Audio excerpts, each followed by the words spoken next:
Next idiom is he ran out of steam after working all day. This phrase vividly describes someone who has completely lost their energy or enthusiasm, becoming exhausted or unable to continue. Imagine a powerful steam engine chugging along, then slowing down as its boiler runs dry. That's the core image here. Originating from the Industrial Revolution in 19th century Britain, it perfectly captures the feeling of depletion, much like those early machines losing power. It's a common way to express physical or mental fatigue after sustained effort. Let's see this idiom in action with a couple of examples. First, after presenting for 3 hours straight, the speaker finally ran out of steam. Here, ran out of steam clearly shows the speaker became utterly exhausted after a long, demanding presentation, unable to maintain their energy. Now consider this. The project started strong, but the team ran out of steam towards the deadline. In this case, the idiom refers to a decline in the team's collective energy, motivation, or momentum for the project. Both examples beautifully illustrate how we use this phrase to describe a point of physical or mental exhaustion, whether it's an individual or a group, after sustained effort. It's a versatile way to express the complete depletion of energy. There are some great alternatives you can use that convey a similar meaning. For instance, run out of gas is a very close synonym, often used interchangeably, drawing a parallel to a vehicle stopping when its fuel is gone. It emphasizes physical or mental depletion. Another useful phrase is lose momentum, which specifically highlights a decrease in the speed or intensity of progress. While run out of steam can cover both, lose momentum often focuses more on the project or activity itself slowing down rather than just the individual's energy levels. Choose lose momentum when the pace of an activity is the key point. To sum up, he ran out of steam means someone has completely lost their energy or enthusiasm, becoming too tired to continue. It's a vivid image from the era of steam power, reminding us of machines grinding to a halt without fuel. So, the next time you or someone you know feels utterly depleted after a long day or intense effort, you now have a perfect idiom to describe that feeling. Remember, even the most powerful engines need to refuel, and so do we. Keep practicing these idioms to enrich your English. I'll see you next time with another great expression. Next idiom is, you should save some money for a rainy day. This phrase encourages us to set aside funds for unexpected future challenges or emergencies. Just as a farmer would prepare for bad weather affecting crops or travel, this idiom figuratively applies that same foresight to personal finances. It means to save money when you have it, so you are prepared for harder times or unforeseen expenses that may come your way. It's a timeless piece of wisdom that remains highly relevant today. Let's look at how this idiom works in context. Our first example is, after getting her bonus, Sarah decided to put half of it aside for a rainy day, knowing unexpected expenses could arise. Here, Sarah wisely allocates a portion of her bonus specifically for potential future difficulties. She's being proactive, which is exactly what the idiom suggests. Now consider our second example.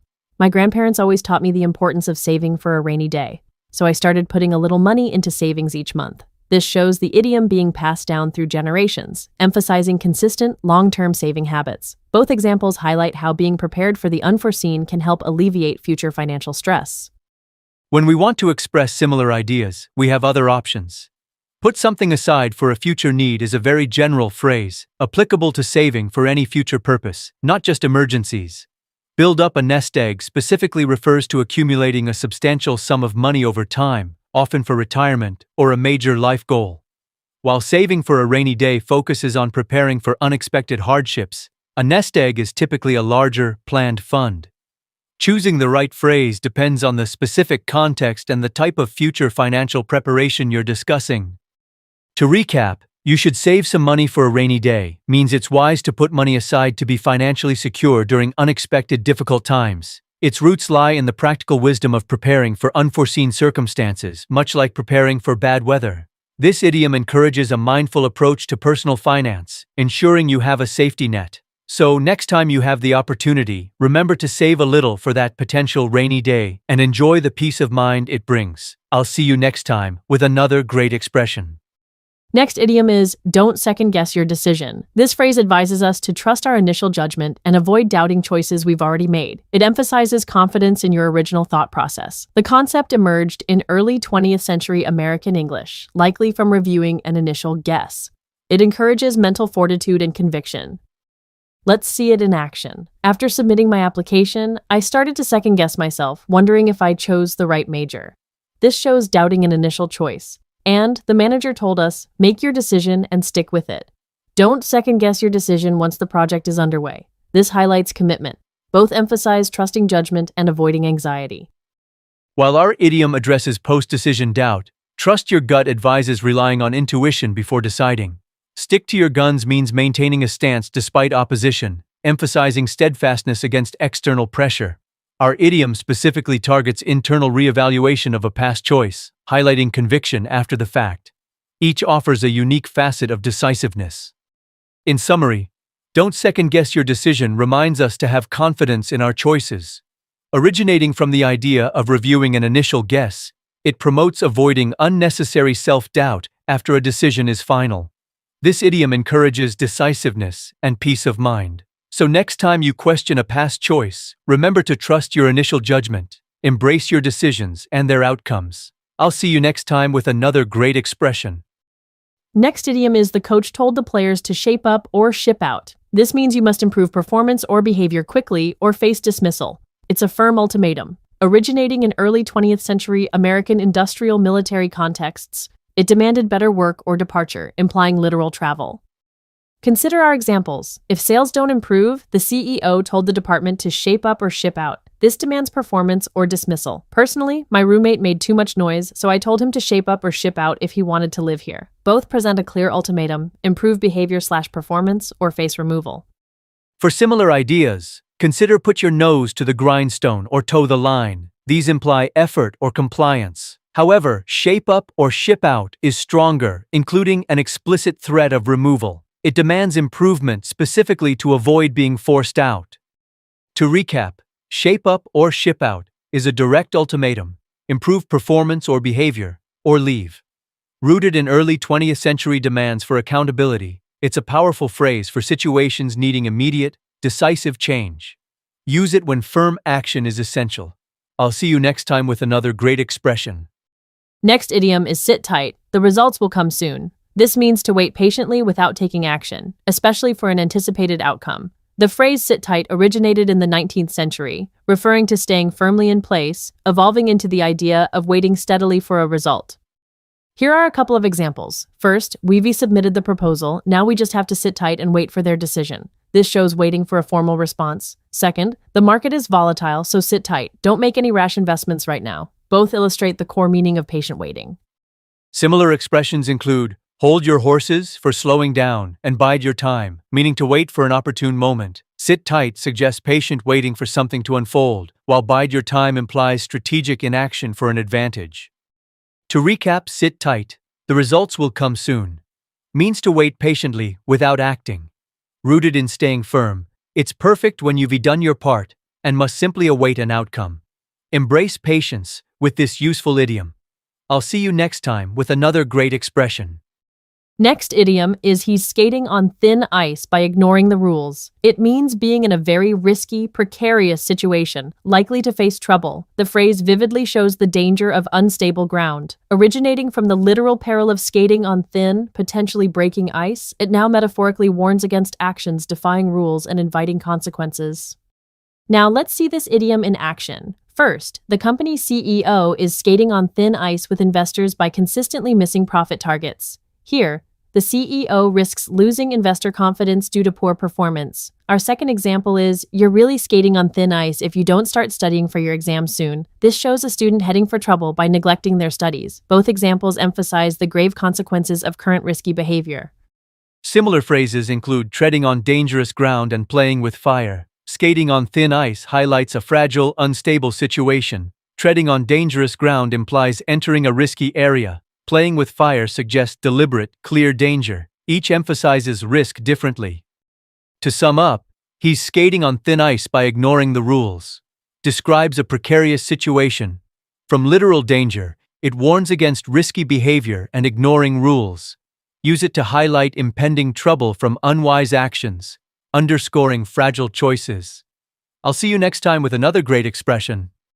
Next idiom is the rumor spread with a snowball effect. This vivid expression describes a situation where something, like a rumor, starts small but grows rapidly in size, intensity, or importance as it progresses. Think of a tiny snowball rolling down a hill. It picks up more snow, becoming bigger and faster with every turn. This natural phenomenon serves as a powerful metaphor for anything that accumulates or intensifies quickly. It's a fantastic way to describe exponential growth. Let's see how we can use this vivid idiom in different contexts. Imagine, the initial protest was small, but with strong public sentiment, it quickly gained a snowball effect. Here, the protest started small, but grew significantly in size and momentum due to public support, much like our rolling snowball. Our second example is, the company's innovative marketing campaign created a buzz that had a snowball effect on sales. This perfectly illustrates how a successful marketing effort led to rapidly increasing sales, with each new customer adding to the overall growth. In both scenarios, the idiom powerfully describes something starting small and then expanding dramatically as it progresses. While the rumor spread with a snowball effect is quite specific, we have some excellent alternatives. To gain momentum describes something that is increasing in speed or strength, similar to the snowball's growing force, but it might not always imply an exponential increase in size. Another useful term is to mushroom, often used for things that multiply rapidly or spread quickly, like a sudden increase in a specific item or trend. Choose snowball effect when you want to emphasize both the growth in size and the increasing pace of something. To recap, the rumor spread with a snowball effect perfectly captures the idea of something starting small and rapidly growing in scale and intensity, much like a rolling snowball. This idiom is incredibly useful for describing situations where growth accelerates quickly, whether it's positive or negative. So, the next time you encounter a situation that starts modestly but then takes off with increasing speed and size, you'll know just the right idiom to use. Keep practicing, and you'll master these expressions for effective communication. I'll see you next time with another great expression. Next idiom is he refused to divulge any information. This statement isn't an idiom in the traditional sense, but rather a direct and precise description of someone's action. Divulge comes from the Latin divulgare, meaning to spread among the people. Over time, it specifically came to mean revealing private or secret information. When someone refuses to divulge information, they are intentionally withholding details that others want to know, often to protect confidentiality or themselves. Let's look at how this phrase is used in context. Our first example is, despite intense questioning, the witness refused to divulge any information about the suspect's whereabouts. Here, the witness is protecting highly sensitive details, perhaps for personal safety or legal confidentiality. Now, consider our second example. The company strictly warned its employees not to divulge proprietary designs to competitors. In this instance, divulge clearly refers to revealing confidential business secrets, highlighting the importance of intellectual property. Notice how in both cases, the refusal to divulge signifies a deliberate act of withholding crucial or sensitive data. It strongly emphasizes the secrecy and the conscious choice not to share, often with significant consequences if violated. While he refused to divulge any information is quite direct, you might encounter similar expressions. He kept silent broadly means not speaking. He remained tight-lipped implies a deliberate, often stubborn, refusal to speak or share secrets. Unlike simply keeping silent, both remain tight-lipped and refuse to divulge, suggest an active decision to withhold. However, divulge specifically refers to revealing information, especially confidential details, rather than just talking. Use divulge when the specific content of the withheld information is central to the meaning. In summary, he refused to divulge any information precisely describes someone's deliberate choice to withhold details, especially those that are private or secret. This phrase, rooted in the Latin divulgare, emphasizes the act of preventing information from being spread. Remember, divulge is a strong verb, indicating a conscious decision not to reveal. It's incredibly useful for describing situations involving confidentiality, secrecy, or deliberate non-disclosure. So next time someone is keeping important facts under wraps, you'll know exactly how to express their action concisely and powerfully. I'll see you next time with another great expression. Next idiom is don't take everything you hear as gospel. It means you shouldn't blindly accept everything you're told as undeniable truth. This idiom comes from gospel, referring to the absolute word of God. It encourages critical thinking, not automatic belief. Let's see examples. My coworker said the project was canceled, but I won't take that as gospel until I hear from the manager. The speaker awaits official confirmation. Also, the news sounded alarming, but don't take everything you hear as gospel. Always check multiple sources. This shows the importance of verifying information. Similar phrases include, take it with a grain of salt, meaning, be skeptical. Don't believe everything you read is also close, for written info. While grain of salt suggests some doubt, don't take as gospel means not accepting as absolute truth. Both advise caution in believing information. In summary, don't take everything you hear as gospel advises discernment. Rooted in divine truth, it encourages us to question, verify, and not accept information uncritically. When something sounds surprising, pause and evaluate it, rather than believing it instantly. I'll see you next time with another great expression. Next idiom is he got a taste of his own medicine when they ignored him. This means someone experiences the same unpleasant treatment or negative consequences previously inflicted on others. It's about receiving poetic justice. Originating from the 16th to 17th century medical contexts, it metaphorically describes getting a dose of one's own undesirable actions. Let's see it in action. Imagine John, always making others wait. When his friends left him, he got a taste of his own medicine, finally understanding the frustration. Consider a manager who ignored employee feedback. When his ideas were dismissed, he experienced the same. This highlights receiving the treatment one previously dished out. Similar expressions include, what goes around comes around, for general justice. Our idiom focuses on an individual directly experiencing the negative treatment they inflicted. Give someone a dose of their own medicine implies active retaliation. Our idiom describes receiving that treatment, usually when justice happens naturally, highlighting the passive experience. To recap, he got a taste of his own medicine means someone experienced the same unpleasant treatment they gave to others. From medical remedies, it describes poetic justice. Use it when someone unfair suddenly finds themselves on the receiving end of similar behavior. It's a vivid way to describe fair retribution or an ironic turn of events. I'll see you next time with another great expression.